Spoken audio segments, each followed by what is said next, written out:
I want to welcome Prime Minister Edi Rama of Albania. Dua t'ju uroj mirëseardhjen kryeministrit Edi Rama nga Shqipëria. Kryeministri Rama është një mik i madh i popullit hebre, një mik i madh i shtetit hebre. E mund të them po kështu edhe një mik i madh i imi. Ai përfaqëson shpirtin e vërtet të Shqipërisë. Ndoshta njerëzit nuk e dinë dhe bota duhet ta di që Shqipëria ishte i vetmi vend europian që gjatë Holokaustit pati një popullsi hebreje brenda Shqipërisë që u rrit e nuk pak. U rrit sepse shqiptarët, muslimanët shqiptarë, në frymën e moderimit, në frymën e tolerancës, në frymën e dinjitetit njerëzor, mbrojtën një qindra hebrej që jetonin asaj kohe në Shqipëri, e po kështu mikpritën shumë të tjerë. Ky është shpirti që ju përfaqësoni. Kjo është ajo histori që, siç po flisnim pak minuta më parë, është histori që bota duhet ta njohë. Kjo është histori, siç ju thatë, që frymëzon filma. Njerëzit duhet të njohin rolin e jashtëzakonshëm, rolin moral që Shqipëria luajti gjatë orëve më të errta të historisë njerëzore. Kjo është ajo frymë që ju vazhdoni ta ushqeni dhe sot, miku im i mirë Edi, ju qëndroni me kuraj kundër atyre që duan t'ju sprapsin, ju qëndroni krah së vërtetës, ju qëndruat krah Izraelit kur u sulmuam nga barbarët. Busulla juaj morale nuk u lëkund. Dhe kjo është diçka që ne e vlerësojmë thellësisht dhe që ju shenjon se një udhëheqës të jashtëzakonshëm të popullit tuaj dhe mendoj për ato segmente njerëzimi që duan që e vërteta të mbrohet e të mbrohen vlerat morale që bashkë ndajmë. Po kështu e jo çuditërisht, ne po ndërtojmë marrëdhënie të shkëlqyera midis Shqipërisë dhe Izraelit. Numri i turistëve izraelit që kanë shkuar në Shqipëri është rritur me 800%, ndoshta 1000 dhe së shpejti do të bëhen shumë më tepër. Dhe mund t'ju them të gjithë izraelitëve që Shqipëria është një vend i mrekullueshëm, me njerëz mrekullueshëm, kështu që shkoni atje. Kjo ishte e para. E dyta, kemi kompani investues izraelit, të cilët dinë që ka një mundësi të madhe ekonomike në Shqipëri, ka një orientim drejt tregut të lirë dhe që ka gjëra që mund të zhvillohen së bashku me shqiptarët.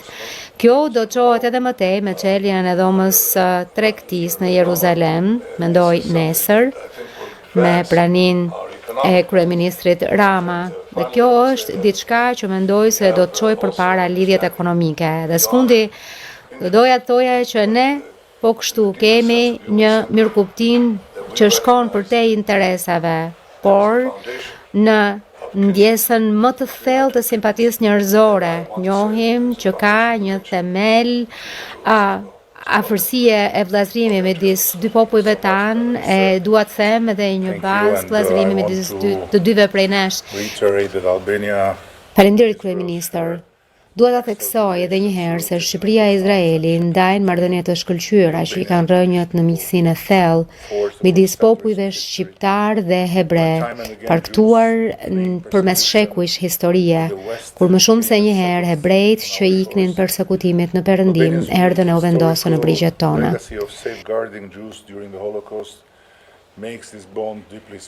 Trashëgimia unike historike e Shqipërisë në mbrojtjen e hebrejve gjatë Holokaustit e bën këtë lidhje thellësisht të veçantë.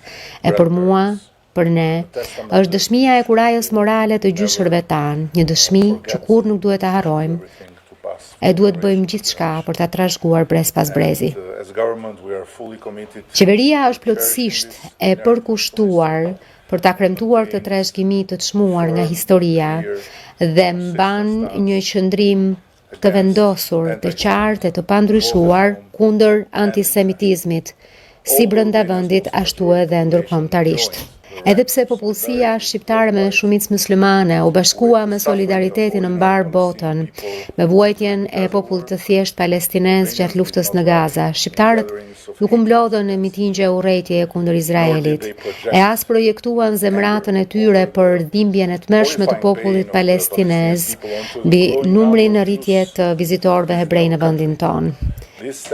Kjo përbën një kontrast shumë të theksuar me atë çka për fat të keq ka ndodhur në shumë pjesë të tjera të Europës, ku antisemitizmi edhe një herë u shndërrua në një prani thellësisht trazuese. Vendi ynë qëndron në mënyrë të palëkundur kundër antisemitizmit, po aq sa qëndron kundër islamofobisë. Ne qartësisht refuzojmë të lejojmë urrëtitjen apo diskriminimin të udhëheq mendimin, veprimet apo marrëdhëniet tona me popull e vende të tjera. Vizita në Novasajt dje, menjëherë pas mbritjes, ishte thellësisht trazuese.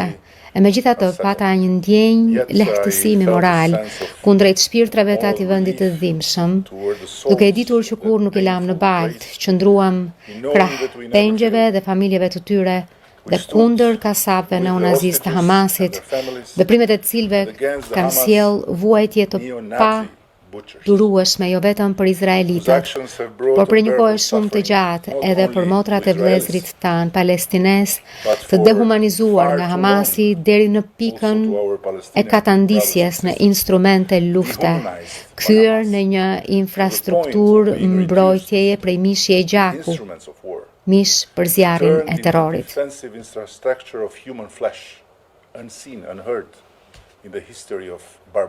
Diçka e papar dhe e padëgjuar në historinë e barbarive. Shqipëria është e nderuar që bëhet pjesë e bordit të paqes themeluar nga presidenti Trump dhe e shoh këtë ftesë jo vetëm si një njohje, por edhe përgjegjësi morale.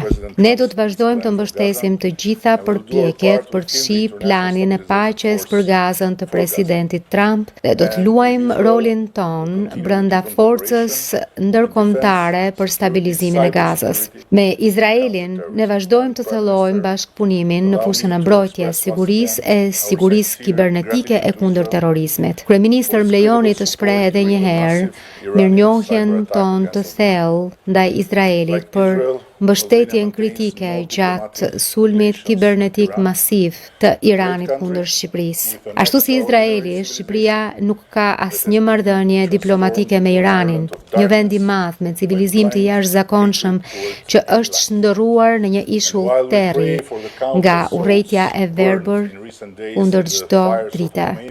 Ndërsa lutemi për shpirtrat e panumërt që kanë humbur ditët e fundit në zjarret e komeinizmit, mbajmë shpresë dhe bindje se ditët e vrasësve të Teheranit po vijnë drejt fundit. Nga ana tjetër, mirëpresim rritjen e tregtisë dhe të investimeve, mbështetur në ekspertizën teknologjike të Izraelit e sidomos marrëveshjet që po arrim ditë pas dite për të ndërtuar bashkërisht një prodhim të ri të mbrojtjes e sistemit ushtarak dhe fal partneritetit me Izraelin, por rikrijojmë kushtet për prodhimin Made in Albania të sistemeve të mbrojtjes që të shtrihet edhe jashtë vendit. Në këtë frymë të bashkëpunimit në rritje, do të përurojmë nesër, siç ju e përmendët, hapjen e dhomës së tregtisë në Jeruzalem, që synon të forcojë lidhjet e biznesit e të nxit Shqipërinë e mundësitë e saj si një vend që po zhvillohet fort. Së fundi në radhë, por jo nga rëndësia, dua ta përmbyll me notën më mbreslënëse e më inkurajuese në këtë marrëdhënie, turizmin dhe shkëmbimet midis njerëzve, të cilat më së fundi po rriten ashtu siç duhet, mbështetur nga fluturimet e drejtpërdrejta midis Izraelit dhe Shqipërisë. Dua që të ftoj grotësisht të gjithë popullin hebre të vizitojë Shqipërinë e të zbulojë një tokë të jashtëzakonshme, jo vetëm për nga natyra, por për nga shpirti i saj, që siç një vëzhgues hebre e përshkruante përpara luftës së dytë botërore, është një vend ku hebrejt mund të jetonin hapur, të sigurt dhe me dinjitet të plot. Faleminderit kryeministër. Faleminderit juve